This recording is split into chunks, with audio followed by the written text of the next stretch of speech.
Hi, I'm Linda Stein, the founder and director of Summer Drama Camp. Summer Drama Camp's been around for about 20 years, and it is based on the work model of a real set.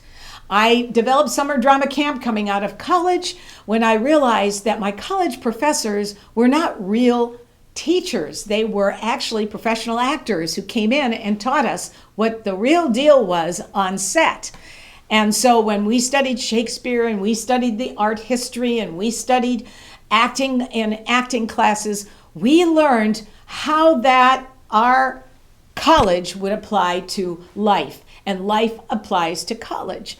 Hence, I started Summer Drama Camp, where the kids in 2 weeks would audition on Monday, and on the following Saturday would put on a full presentation of a 1-hour show or musical. It is my hope that I will bring that professionalism to you today to help you understand what you're stepping into if you have a creative child. Now, we're first going to start talking about our creative children and how we notice that they are not athletes all the time, that there's something about them that triggers some sort of intrigue in you. There's some essence that they have that makes them a little different than the other kids in your family or in the neighborhood.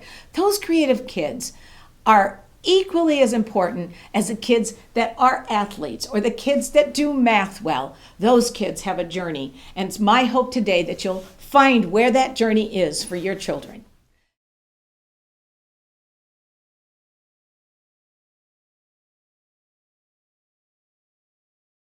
Throughout the years as a leader of kids in the summertime, when I'm not doing my professional stuff during the year, I have found that many parents really like telling everyone that their kids are in a show and love to invite all the family to go and see it. But oftentimes they don't really get that artistic personality. What happens when they have the pre-show jitters or the post-show blues? What do they do with all of that? All of that drama in their house, in their life, in their child's head? I'm going to help you find out. But before we do that, we're going to ask you some questions about your kids, where you live, what you do, how you do it, and how that could fit into helping your child move forward in a professional entertainment setting. My first suggestion, and my most important suggestion, is that you get together as a family and pray. Now, I know some of you may not be big praying type people, but when you get your child involved in the arts, you're putting them out there. And there's a lot of influences that are out there, as we know, just from the internet or from television. And those influences will reach your child if you don't know that you know that you know that they're supposed to be in the arts. I promise you, your prayers will lead you through this, and you will never forget or be sad that you prayed before you started this journey. Finding out where your child belongs in the arts is as important as your child being in the arts, because many children like the performing arts but don't necessarily belong as a performer. What are you talking about, Linda? I don't know. Well, I'm talking about this. We have to find out where your kid is, where they're wired to, what they're wired to become. Are they wired to become a writer, a director, an actor? Are they wired to be a stage manager? Are they wired to do lighting? Are they wired to do sound? What do they like? And that is kind of how they find their way through the arts, is by participating in the arts with other kids, watching other people do it, deciding how it goes together, learning how the pieces and parts of the arts community fit together, and figuring out where they belong. Our first area that we have to start in, though, is you. How much are you willing and compelled to help them go get their dream?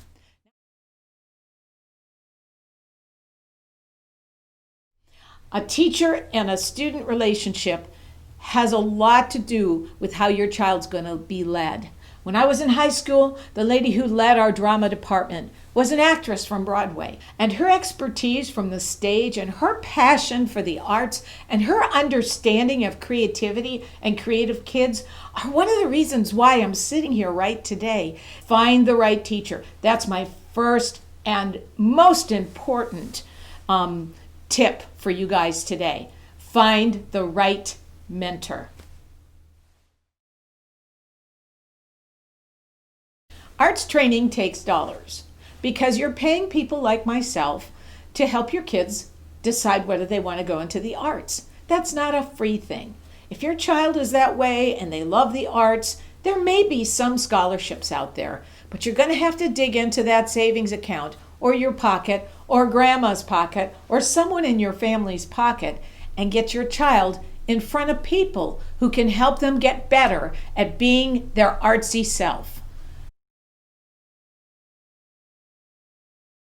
If you don't have that money and that income, then allow your kids to go forward into working in the school environment, in the public school system. There are some arts opportunities in the public schools. Sometimes the libraries will offer very inexpensive art classes. Sometimes the YMCA may offer art classes and drama classes and singing classes, and all of those things will be available in some of the more community-oriented centers. However, if your child is gifted and there is something about them, that something that makes them tick, you might want to find a path or have others help you find a path to getting them some professional training.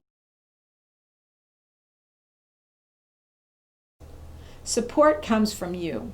And I'm not just talking about financial support.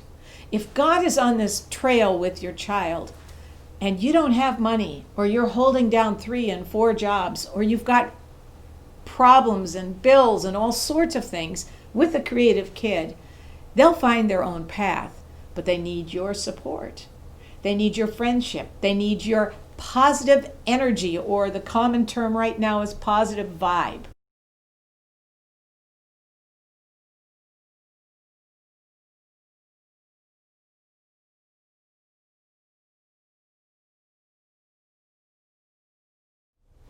We have to just have a little discussion about whether your child wants to be a professional or whether they just want to do the community stuff. And the community stuff isn't a just thing. The community stuff can prepare them for a professional career. My next question would come, as someone who's worked with kids for years and parents, is this. Let's ask about what kind of kid you have. Does your child wait patiently? Are they able to sit for a long time and play quietly without complaining? Does your child take direction well? Now, I'm not talking about those days when they're tired and they're cranky and they don't like anybody. We all have those days. I'm talking about, do they take direction well from adults? We just have to measure whether they push back too much, because pushing back will prevent them from getting work or staying on set when they're hired. How friendly are your children? Do they answer questions when they're asked, or do they shut down? Is your child able to make eye contact and really engage with whoever they're meeting and whatever they're doing? If they can, and you've answered yes to all those 3 questions, then you might have a kid that's ripe for the arts.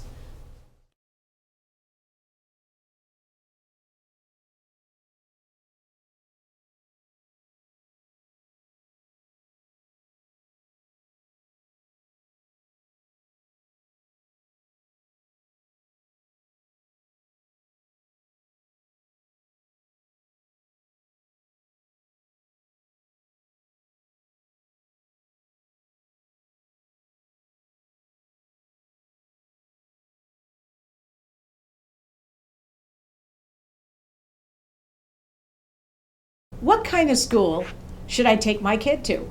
Well, good question. Good question. How do you decide? You Google all the commercial acting for kids. Hundreds of names show up. How do I choose? There are online classes that are always good, and it's not bad to take online classes, especially for a commercial acting class where you're going to be online anyway. You may not be online, but you'll be on TV, and it helps you see what a frame looks like and how you look in the frame, et cetera, et cetera, et cetera. So online is a good start. There are also the live classes where everyone sits in a room, there's a camera, there's a teacher, and they take turns learning how to slate, learning how to smile, learning how to make eye contact, learning how to understand a script, that's a good setting too. Whatever you choose, choose wisely. Pray about each step, because some classes may be trying to take too much money too fast. Some classes are worth every dollar they ask for, every single dollar for the experience. They know that at the end, you will not be losing. Even in the modeling schools that you see out there, yes, they ask for a lot of money, but sometimes it's not such a bad thing to go through the classes on makeup, the classes on commercials, the classes on walking and talking, how to make eye contact with people, how to shake someone's hand, how to respond in a casting. They teach you everything. So decide how much you want to spend initially and make your choices wisely.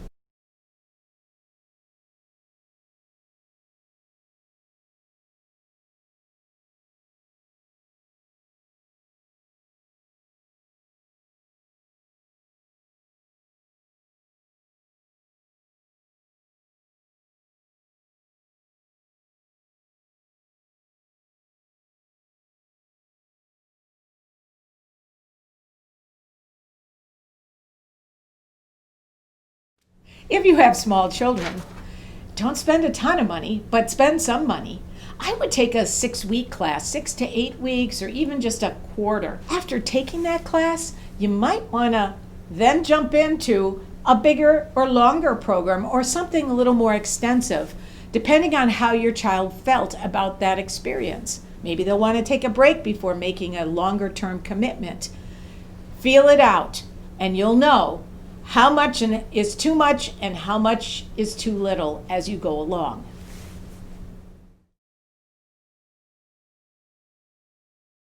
You may begin to learn that you have a big responsibility in this.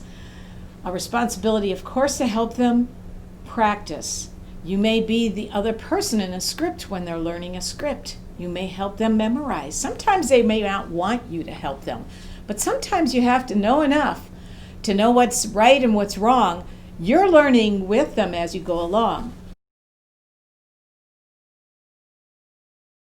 We've discovered that your child really likes classes. They've had a headshot done. You put a resume on the back of their headshot. You even have those digital shots, which basically mean the computer shots. You also have chosen an agent, and the agent wants to send you somewhere to find out if you can get cast. Now, sending you somewhere means two things.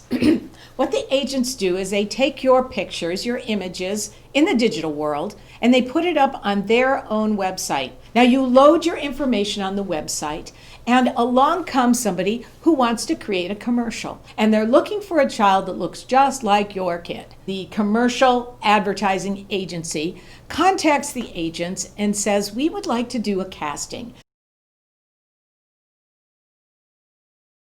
And that person who is doing the casting is usually called a casting director. A casting director is different than an agent. A casting director is contacted by the client or the advertising agency and asked to collect people that could possibly fit the part of a child that looks just like your child. And then casting directors reach out to the agents and they say, "Hey, we need 100 kids. We have 100 spots for kids that look just like your child." So your child's headshot gets submitted, and that casting director picks out the best of the best. And out of that 100, 10 kids are chosen to either self-tape or go to a location where the casting director is in an empty room and they do an audition. Now that your child has auditioned, what do? What happens after that first audition?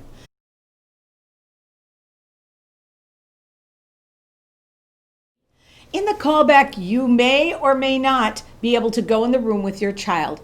Most of the time, they prefer for your child to go in the room by themselves. Now, there are tons of people in the room. Everybody's professional. You don't need to worry. Your child is going to be in that room for less than a minute, maybe 2. The tops 5 if they really like them. but they won't be doing anything except deciding whether your child's the right look, the right energy, the right personality for what's in the commercial and what the client is looking for. My experience as an actor is I audition, I send the tapes, and I forget about it. I do the best I can at the time. If I get a callback, I do the same thing. I show up for the callback, I do everything they ask me to do, and if I'm supposed to have the job, I believe I will get the job. Other things that are necessary for parents to know is what the protocol is when you get on set.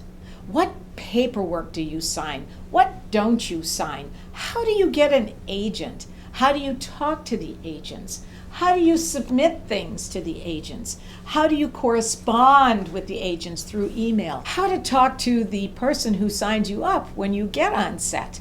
How to behave when it's time to close out the day? All of that stuff are little things that you learn as you go along sometimes, and you learn the ins and outs of as you take class. But more importantly, you learn it by trial and error.